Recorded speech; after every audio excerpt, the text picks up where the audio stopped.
ने इस देश के प्रत्येक नागरिक को भूमालक बनाया है, आपको मालक बनाया है इस जमीन का, वो है भगवान बिरसा मुंडा। मैं आपसे पूछना चाहता हूं, जब आरक्षण नहीं था, नौकरियां नहीं थी, तो जिंदा रहने का साधन क्या था? जमीन। इस जमीन ने जिंदा रखी है आपको। ये जमीन नहीं होती तो आप जिंदा भी नहीं रहते इस देश में। साथियों, छोटी सी बात पूछता हूं मैं आपसे।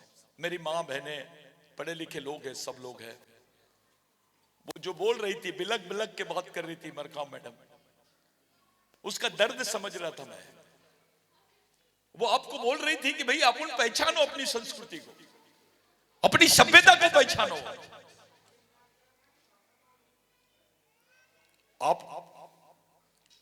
मैं आपसे पूछना चाहता हूं, ऐसे भगवान का नाम बताओ जिसने आपको जमीन दिया हो। बताइए कौन सा भगवान है जिसने आपको जमीन दिया है? कोई भगवान है? अगर जमीन नहीं होती तो तुम्हारे क्या हाल होते, थोड़ा इस पर बात करो। आपके बदन पे कपड़े होते? आपके बाल बच्चे खुशी से खा सकते थे? आप नौकरी करने आते? इससे बड़ी बात बताता हूं आपको, बिरसा मुंडा का संघर्ष एक संघर्ष नहीं, उसको दूसरे तरीके से देखते हैं। भगवान टंटे भील को देखते हैं उसमें। भगवान टंटे भील, यही आपके बैतूल ईटा के एरिया से उनका कार्य क्षेत्र था, खंडवा तक। वो कौन सी लड़ाई लड़ रहे थे टंटे भील, जानोगे? चलो इसको सुन लेते हैं। भी बहुत प्यारा गाना वो गा रहे। मुझे ऐसा लगा कि इनको बैकिंग होना चाहिए, इनके पीछे सपोर्ट होना चाहिए। वो अकेले ही तुमको नाचने गाने में तुम्हारा एंटरटेनमेंट करने, वो ऐसे बच्चे हजारों की संख्या है समाज में जिनका कोई वाली नहीं है। टंटे संघर्ष जिसके मैं जिक्र कर रहा हूं, समझ लो। पहले गौंड को, भील को, कोरकू को, को, भी आदिवासी महिला को ब्लाउज पहनने की परमिशन नहीं थी। ब्लाउज पहनने पे टैक्स लगता था आदिवासियों को। तुमको क्रिमिनल ट्राइब बोलते थे, तुमको गुनेगार जमात बोलते थे, गुनेगार जमात। पैदा होते से आदमी क्रिमिनल हो जाता था, पैदा होते से। वो बच्चे का कोई गुनाह नहीं। जब आदिवासियों को शहर में मारते थे,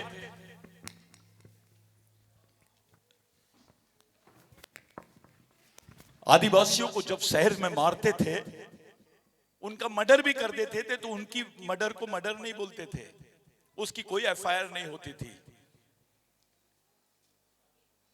तुमको मार भी दिए तो एफआईआर नहीं होना, ऐसा कानून विश्व में किसी समाज के साथ में नहीं था जो आदिवासियों के साथ में था।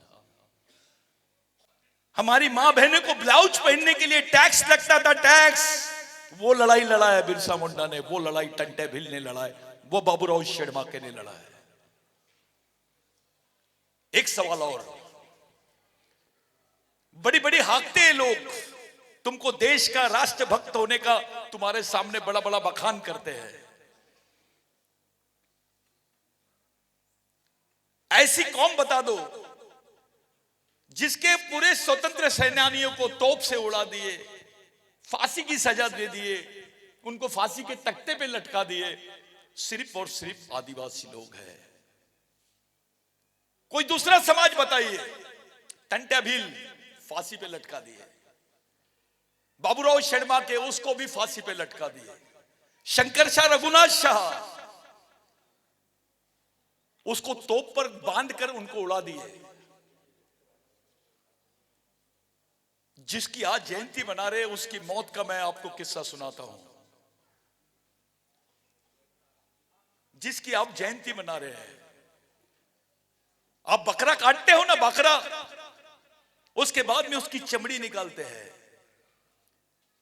बिरसा मुंडा देश का पहला आदमी है, गांधी से पहले किसी क्रांतिकारी ने ये बात नहीं पूछा अंग्रेजों से, who are you to collect revenue from us, since we are the indigenous and aboriginal people of this land, we are the owner of this land. हम इस जमीन के मालिक है, तुम कौन होते हो हमसे टैक्स लेने वाले? ये पहला लेटर लिखने वाले आदमी का नाम है बिरसा मुंडा। उस वक्त 8th क्लास यानी मैट्रिक होता था। वो अंग्रेजी की ड्राफ्टिंग आज भी है ब्रिटेन में, वो लाइब्रेरी में है। देश के सब लोग उसके बारे में बात नहीं करते हैं। वो आदमी का नाम है बिरसा मुंडा। जब उसको बोला गया कि तू लिख के दे दे, इस रिकॉर्ड पे लिख के दे दे कि तू इस देश का मालिक नहीं है, तेरी फांसी की सजा माफ कर देंगे, बिरसा मुंडा नहीं माना। रात भर उसको तड़पाते रहे, पॉइजन दिए उसको, उसकी चमड़ी निकालते रहे। सुनो, हेलो, इधर देख। रात भर उसकी चमड़ी निकालते रहे, खून से लथपथ हो गया था वो, फिर भी साइन नहीं किया और बोलते बोलते मर गया। मैं आदिवासी था, मैं आदिवासी हूं और आदिवासी ही रहूंगा। मेरे खून का कतरा कतरा मेरी कौम के काम आएगा। कोई ताली मत बजाओ। ऐसा कौन सा आदमी लिख सकता है 24 साल की उम्र में? 24 साल की उम्र, जब मूंछ की कौम नहीं फूटती, 24 साल की उम्र में लड़के जीन्स टी शर्ट पहन के सोचते रहते, व्हाट्सएप और फेसबुक में खेलते रहते, उसने तुम्हारी मेरी जिंदगी की लड़ाई लड़ लिया। चलो एक भगवान का नाम बताओ जिसने तुम्हारे लिए लड़ा होगा। ऐसे भगवान का नाम बताओ जिसकी चमड़ी निकाले होगे तुम्हारे लिए। ये वो भगवान है जिसने तुम्हारी मां बहनों को कपड़े पहनाए, इन्होंने स्वाभिमान से जीने का हक दिया हमको, हमारे हिस्से में जमीन लाई। ए बच्चे, आपके हिस्से में जमीन आई। मैं आपसे पूछना चाहता हूं, आपके जीवन में ऐसा आदमी बताइए जिसने इतना बड़ा आपके लिए त्याग किया होगा। आपका बेटा कर सकता है आपके लिए, आपका भाई कर सकता है, और आपके समाज के नेता कर सकते हैं आपके लिए जो इन्होंने किए। जब भी मैडम ने बोली कि हम राजा थे, हमने सोने के सिक्के चलाए, वो छोड़ दो यार। यहां से 80 किलोमीटर 90 110 किलोमीटर पे मेलघाट है। वहां पे आदिवासी इसलिए मर रहे हैं क्योंकि उनको खाने को नहीं मिल रहा है। भूख से मर रहे हैं। कुत्ता भूख से नहीं मिलता लेकिन मरता, लेकिन आदिवासी मर रहा है। ऐसी हालत आपके समाज की क्यों है? क्या है आपके पास? ऐसी पूरी व्यवस्था तुम्हारे खिलाफ में क्यों खड़ी हो गई है? 13 साल की लड़कियों के हाथ में किताब होना चाहिए था तो बंदूक दिखाई दे रही है। अभी फेसबुक पे देखे होंगे, व्हाट्सएप पे आ रहा है कि एक लड़की, आदिवासी लड़की बेचारी चप्पल पहनी है और उसके हाथ में AK-47 देके उसको सरेंडर करने लेके जा रहे हैं नक्सलवादी बोलकर। जिस बच्चे के हाथ में किताब आई होनी चाहिए थी, उसके हाथ में हथियार कैसे आए? ये कौन सा नेता बात कर रहा है इस पर? डरते हैं, समाज की वास्तविकता पे बात करने से डरते हैं, सच बोलने से डर रहे हैं हमारे लोग। मैं आपसे पूछना चाहता हूं भाइयों, ठीक है आप तो यहां पर एंजॉय कर रहे हैं, मैं ऐसे क्षेत्रों में घूमता हूं जिनको 2 दिन के बाद में खाना मिलता है। मेरी नजर में समाज के पढ़े लिखे कर्मचारी अधिकारी लोग समाज से सबसे बड़े गद्दार हैं। बुरा नहीं मानना आप। अगर यही पढ़ा लिखा वर्ग ईमानदार होता और इसी ने समाज की नींव रख दिया रहता तो आज हमारी आने वाली पीढ़ी के लिए कोई रास्ता बनता। एक मुस्लिम भाई अपने बच्चे को 4 साल की उम्र से मदरसा लेके जाता है, उसके हाथ में कुरान शरीफ देता है और उसको बोलता है बेटा ये तेरे जीने और मरने का रास्ता है। उनके मस्जिदें चलती है, उनके स्कूल चलते हैं, उनके कॉलेजेस चलते हैं, उस समाज के लिए जीने मरने वाले लोग हैं। इसलिए इस देश में उनका अस्तित्व है। उनको तो आरक्षण भी नहीं है।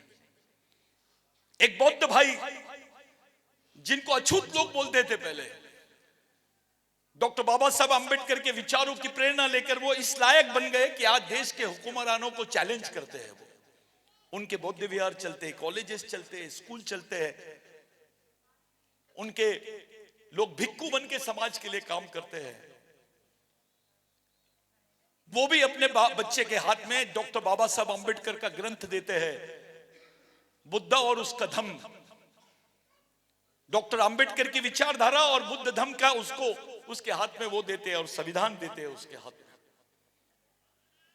इसलिए इस देश में उनका अस्तित्व है। ब्राह्मण भाई अपने बच्चों को 4 साल से वो लोग आरएसएस की शाखा में भेजते हैं। वो जज भी रहेगा तो चड्डी पहन के जाता है शाखा में। वो अपने बच्चे को रामायण देते हैं, महाभारत देते हैं, वेद देते हैं, उनको बताते हैं। आज पूरे मंदिरों में जो पंडित बैठे हैं उनके बच्चे फॉरेन में पढ़ रहे हैं। मंदिरों की ऐसी हालत है कि हनुमान जी से ज्यादा गोरा दिखता है पंडित, क्योंकि जो उसको लड्डू मिलते हैं, जो उसको मेवा मिलता है, वो हनुमान जी नहीं खाता है, वो ही खाता है। हंसने की बात नहीं है, व्यवस्था बता रहा हूं। उनके पास भी एक व्यवस्था है, इसलिए देश में उनकी आज हुकूमत है। आपके बच्चे ने आपसे पूछा, देखिए ये यहां